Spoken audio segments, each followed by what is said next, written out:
The three center-based lists are the customer job list, vendor list, and employee list.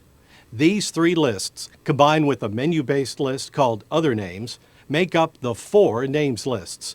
These four lists are important because this is where you store the names of companies and individuals. Here's a common mistake. You have a subcontractor who receives a 1099 from your company. You put their name on the employee list because subcontractors work for your company, kind of like an employee. But this is wrong. Subcontractors belong on the vendor list in QuickBooks. The point? When you enter a new name in QuickBooks, you must put the name on the right list. Use the following rules to decide what goes on each names list. Number 1. To track accounts receivable from a customer or to track sales by customer, enter their name on the customer job list. 2. To track accounts payable from a company or individual or to issue them a 1099, enter their name on the vendor list. 3. If you prepare payroll checks for an employee and issue them a W-2, enter their name on the employee list. 4. The other names list. Enter names that do not belong on the customer, vendor, or employee lists. For instance, you might enter personal contacts on this list, or use this list for one-time vendors that do not need a 1099. There are some special rules that apply to the four names lists. You learn these rules next.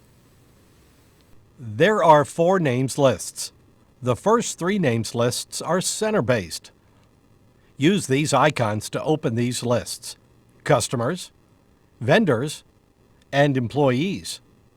The fourth names list is a menu-based list, which you open from the Lists menu, called the Other Names list. The first rule: you cannot use the same name twice. That means you could not have Smith Hardware twice on the customer list. It also means that if Smith Hardware is on the customer list, the same name cannot be entered on one of the other names lists. QuickBooks places this restriction on you, but it still happens in the real world. For instance, you might have a customer who is also a vendor. Click the Customer Center icon to demonstrate. Frontier Housing is your number one customer. They are such a good customer that you hire them to do work for your company. That means Frontier Housing should also appear on the vendor list. Click the New Vendor button. Type the name of the vendor, Frontier Housing, and click OK. QuickBooks warns that the name already appears on the customer job list. QuickBooks suggests that you append a letter or number to this name to differentiate it from the existing name. Click OK and let's add a letter to the name. Add -V to the name of the vendor. Click OK. And the name appears on the vendor list. In the next topic, you learn the second rule for names lists. The second rule: you cannot move names from one list to another. For instance, Bildum's vendor list includes a subcontractor named Auto Mechanics. Auto is great with cars. He is so good you decide to hire him as an employee. You cannot move him to the employee list in the Employee Center. Instead, add -V to his name on the vendor list. Then enter his name on the employee list with the correct spelling. There is an exception to this rule. You can move other names to another list.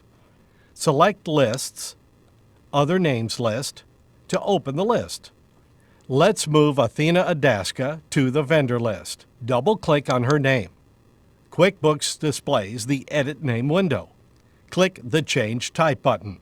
In this window, select the list you want to move her to. Let's move Athena Adaska to the vendor list. Click OK. QuickBooks warns that changing the name type cannot be undone. Click OK. Close the Other Names list. Now Athena appears on the vendor list. Remember, you can only move names on the Other Names list to another list. If you don't know where to enter a new name, put it on the Other Names list and move it later if necessary. Visit www.quickbookstraining.com for more tips and to learn about our QuickBooks classes.